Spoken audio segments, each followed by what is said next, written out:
So this presentation is regarding the hostel GC conducted by Energy Club of IIT Bombay, Unbill Energy.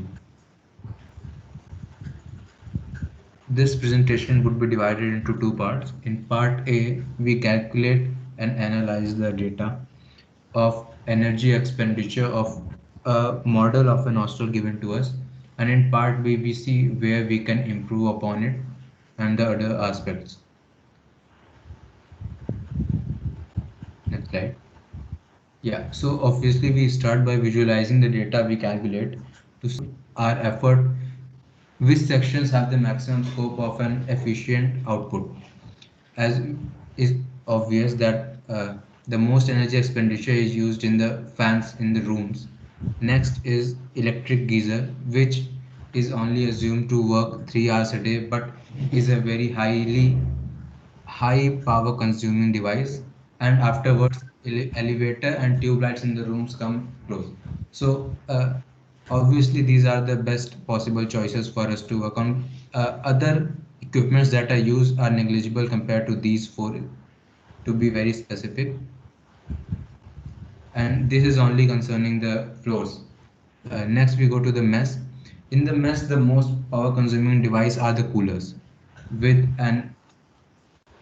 a daily consumption of 12 kilowatt hours. Next are the fans, which are 15 in number, and then are the tube lights and water pumps, which are again in close competition. Next is the miscellaneous category, which includes the lights and halogen lamps used to enlighten the area around the hostel. And halogens are again a very power consuming device, and hence the water pump which is used to fill the tanks of hostels around a distance of 36 meters are again the most power consuming devices we are using. The power consumed by LEDs are large because of high number of LED tube lights we are using. These are the calculations we have come up with.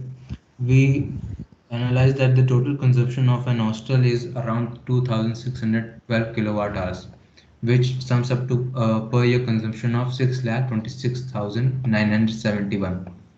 For part B, we have suggested some changes to the electrical systems to lower our power consumption and thus to reduce our carbon footprint. The suggested changes are to use BLDC motor fans instead of traditional ones. BLDC motor fans have almost half the power rating than the traditional one. Traditional ones were 74 watts and the BLDC motor ones are 35 watts. We propose to use LEDs instead of both tube lights and CFLs.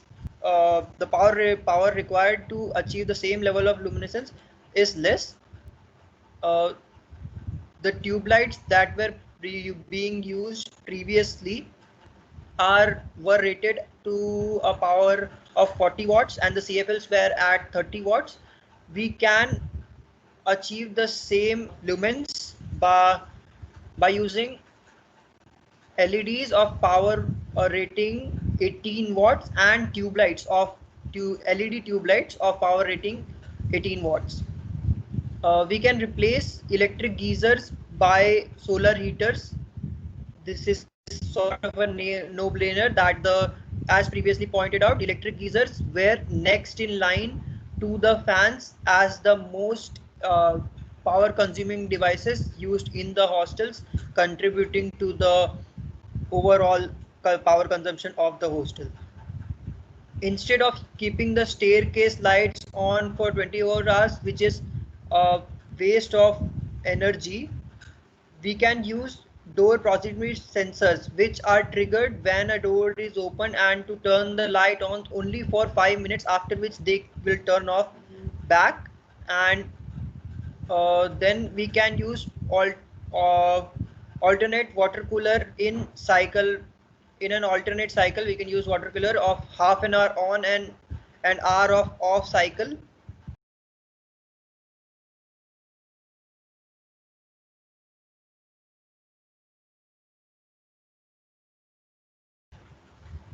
The mess again, the lights are The lights power consumption has been cut down to half. The fans has been cut down to half. The cooler are alternating between 12 hours peak cycle and 12-hour non-peak cycle, and the refrigerator and power water pump are running at same capacity, because we cannot change the refrigerator, as the refrigerator being used in our use case is a Samsung 70 liter 700 liter refrigerator, which comes with inverter technology that lowers the cycle of uh, the compression and decompression cycle, the cooling cycle of time period of the cooling cycle.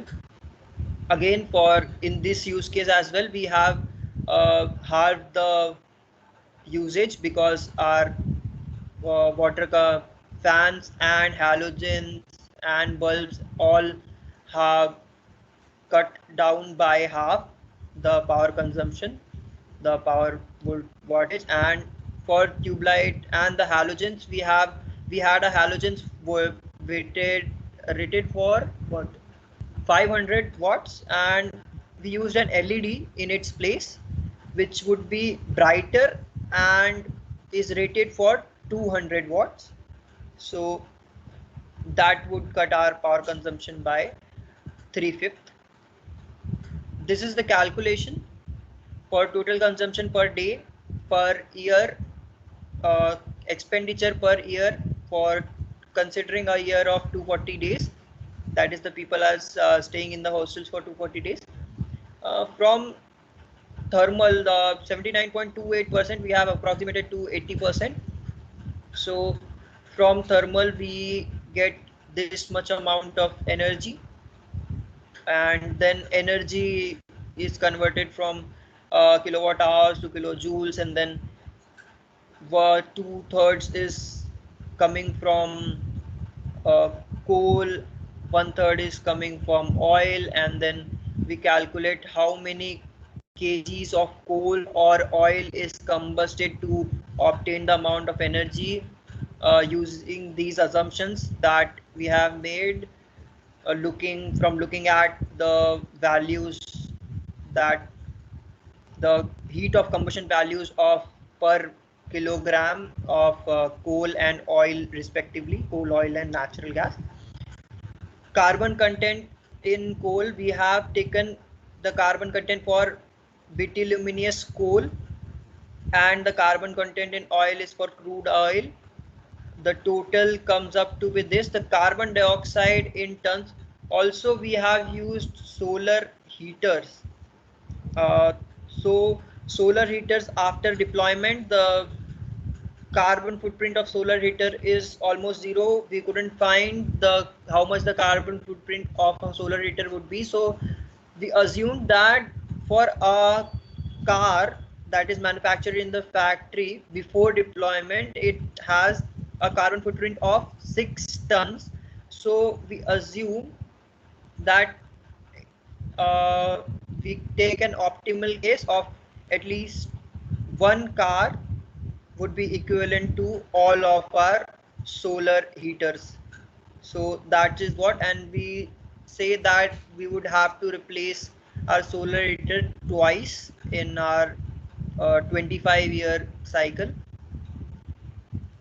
So this is the change that we have. As you can see, it is a drastic change. The carbon footprint before any changes was 993 tons, and now the carbon dioxide footprint is something 461. So we have achieved a great deal. Thank you. This was Hostel 6 Vikings for Energy Unbill GC. Thank you.